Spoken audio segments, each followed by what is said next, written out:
Alright ji, concerning incident at Emporium Food Court. Emporium एक mall है लाहौर में काफी बड़ा. Dear Junaid bhai, I hope this email finds you well. I came across a troubling post on Facebook about an incident involving public filming without consent, which I wanted to share with you for awareness and discussion. Here's the summary. A mother in her late 60s was sitting in the food court at Emporium when a boy in his late teens approached her, greeted her, and asked if she was alone, requesting food.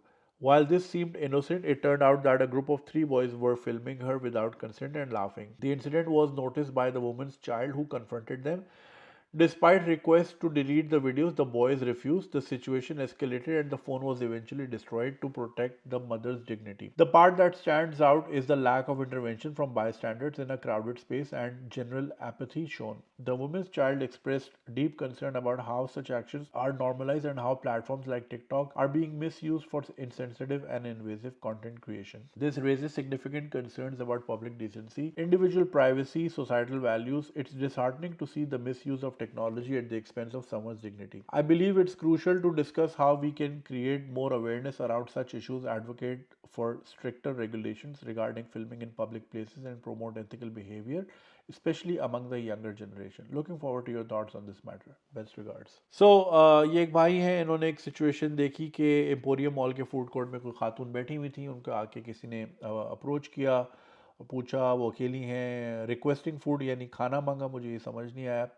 और उसके बाद पता चला कि वो तीन लोग जो है उसको रिकॉर्ड कर रहे थे, और फिर उनके बेटे ने काफ़ी प्रोटेस्ट भी किया, फ़ोन वोन तोड़ दिया। भाई मैं तो कहता हूँ ऐसे लोगों का मुंह तोड़ देना चाहिए। हमारे यहाँ वही व्यूज़ की भूख और फेम की भूख, बस किसी तरह हम ऊपर चले जाएं, उसके लिए वो कुछ भी करने को तैयार हैं। आपको याद होगा पिछले साल इस तरह की वीडियोस काफ़ी सरफेस करी थी, जहाँ पे लोग जानवरों को टॉर्चर इन अ सेंस कि वो कुत्ते को दुम से पकड़ के यूं यूं घुमा रहे हैं, बिल्ली को दीवार पे मार रहे हैं, इस तरह की हरकतें कर रहे थे। या फिर वो बड़ा सा बाजा लेके जो जो स्ट्रे डॉग्स है उसके कान पे बजा रहे थे। यार वो जानवर आराम से बैठा है, कुत्ता आराम से बैठा है, कुत्तों वाली हरकत तुम खुद कर रहे हो, फिर बददुआएं मिलती हैं तुम्हें बेजबान की। तो ये अगेन हर जाहिल के हाथ में स्मार्टफोन आ गया। यार पाकिस्तान का सबसे बड़ा मसला सस्ता इंटरनेट है। सस्ते इंटरनेट ने बेड़ा गर्क कर दिया। इंटरनेट इतना महंगा कर दो कि हाथ चवल लोगों के हाथ में ही ना है। उसकी वजह से फिर यही कंटेंट की भूख है, किसी तरह वायरल हो जाए, उसके लिए हम कुछ भी करने को तैयार हैं, कोई भी ओछी हरकत करने को तैयार है। That's very unfortunate. एक बहुत मशहूर शायर है, वो पिछले दिनों बैठ के लेक्चर दे रहे हैं कि कौन शायर सही है और कौन शायर गलत है। उनका अपना बेटा प्रैंक्स में मशहूर है, और प्रैंक्स कौन से, बूटी प्रैंक, किसकी बूटी बड़ी है, कौन सी लड़की झुकी तो उसकी बूटी ऐसी दिखी, वो बूटियां कर करके।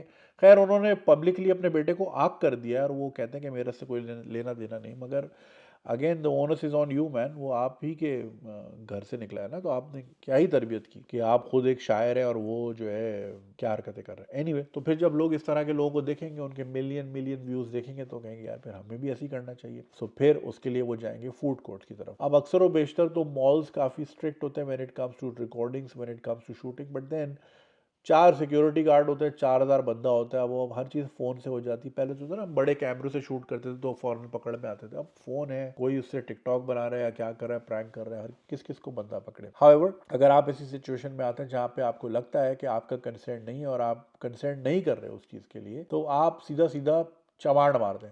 वो ये वायलेंस, मैं उस दौर से गुजर गया कि नहीं वायलेंस नहीं होना चाहिए, प्यार से समझाया। अबे खली वली कुर्सी मारो सर पे, सर फाड़ दो अगले का। अब मैं यही मशवरे देता हूँ सबको, तो तभी सीखेंगे। अब भाई इतने प्रैंक्स होते हैं दुनिया भर में, इतने तमीज से किए जाते हैं। वो पोगो पे इतने अच्छे प्रैंक्स आते थे यार, मैं और अम्मी बैठ के देखते थे। वो अम्मी यही कहती थी कि कितने अच्छे प्रैंक्स करते हैं, ना किसी को तकलीफ देते, ना कोई शोर करते, ना कोई बदतमीजी करते हैं। मेरा फेवरेट प्रैंक था वो जो एक वो नहीं, कंस्ट्रक्शन साइट वाले टॉयलेट होते हैं बाहर मुल्कों में, राइट।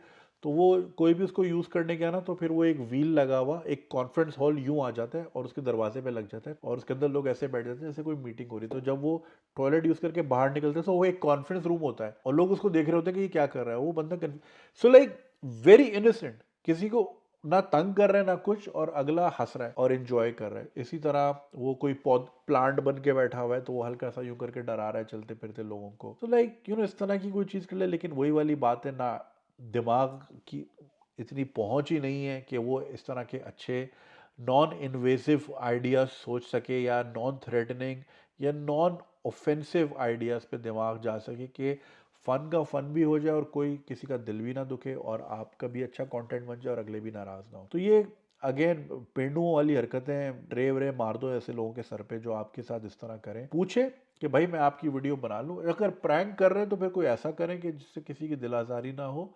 और यार उम्र वगैरह देख के यार कि ठीक है कि यंगस्टर्स के साथ कर, मैं ये नहीं कह रहा यंगस्टर्स का दिल नहीं होता या वो ऑफेंड नहीं हो सकते, मगर यार किसी की माँ के साथ इस तरह करोगे तो फिर इंतज़ार करो आपकी माँ की भी बारी आएगी। तो ये गलत तरीका है। उम्र देख के रख रखाव बंदा कर लेता है, थोड़ा यार ख्याल कर लेता है।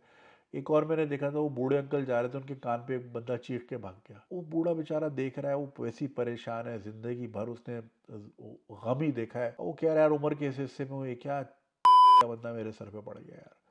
तो ना इट इट लोग लोग फिर जहन में आते हैं कि यार मैंने अपनी पूरी जिंदगी गुजारी है, everything that I have done in my life has led me to this moment that has just happened to me. अगर मैंने जिंदगी में अच्छे काम किए होते और मैंने तालीम हासिल की होती, कारोबार किया होता या फिर सक्सेसफुल होता, तो मैं आज किसी दफ्तर में होता, बंगले में होता। लेकिन चूंकि मैंने वो सब नहीं किया और आज मैं अगर सड़क पे चल रहा हूँ तो ये मेरे कान में चीख के गया है। तो वो लोग ना इंट्रोस्पेक्ट कुछ बहुत दूर कर लेते हैं। वो पूरी जिंदगी उनके आंखों के आगे रिवॉल्व करती है कि यार ये मैं किन लोगों में मैं पल रहा हूँ, किन लोगों में उठ रहा बैठ रहा हूँ। वही हो ना, बेटा मेहनत करो, अपनी सराउंडिंग चेंज करो। ये आसपास जो है ना, ये अपनी सीनरी चेंज करने का गेम है सारा। जिंदगी में और कुछ भी नहीं है। क्या है मतलब, अगर आप नाले के ऊपर आपका घर है तो आपने फिर नाले से सीधा नायगरा फॉल जाना है। सीन चेंज करना है, लोग चेंज करने हैं, अपने आसपास की कॉन्वर्जेशंस चेंज करनी है। सारा गेम ही यही है। जिंदगी की भागदौड़ है ही इस चीज़ की। अगर आप पैदा ही ऐसे माहौल में हुए तो ये आपकी प्रिविलेज है, फिर उसको मेंटेन करना आपकी मेहनत है, वरना सड़क पे आने में देर नहीं लगती। तो अगर किस्मत ने आपको फेंक दिया उस्मानाबाद में या मंडी बहाउद्दीन में या गडर बागीचा के इलाके में, अब वो आपकी किस्मत है, लेकिन वो आपकी मौत वहां ना हो, ठीक है ना। तो अब आपने अपनी सराउंडिंग, अपना सीनरी चेंज करनी है, वरना इस जैसे आके आपके कान में भौंक के चले जाएंगे या हॉर्न बजा के या बाजा बजा के चले जाएंगे और इनका कोई पुरसाने हाल नहीं है। तो और जो इस तरह के प्रैंक्स करते हैं, अकल लगा लो। और वैसे भी ना ज्यादातर प्रैंक्स फेक ही होते हैं, तो तुम जितना भी अच्छा कर लो लोग बोलेंगे ये फेक ही था। प्रैंक से बेहतर है कुछ और काम कर लो। ठीक है, चलो गुड लक। अगर आपको ये वीडियो पसंद आई और आप इसका पूरा वर्जन देखना चाहते हैं तो लिंक कमेंट सेक्शन में दिया गया है। हमारे यूट्यूब चैनल पे पूरा वर्जन मौजूद है और चैनल को सब्सक्राइब करना नहीं भूलिएगा। शुक्रिया।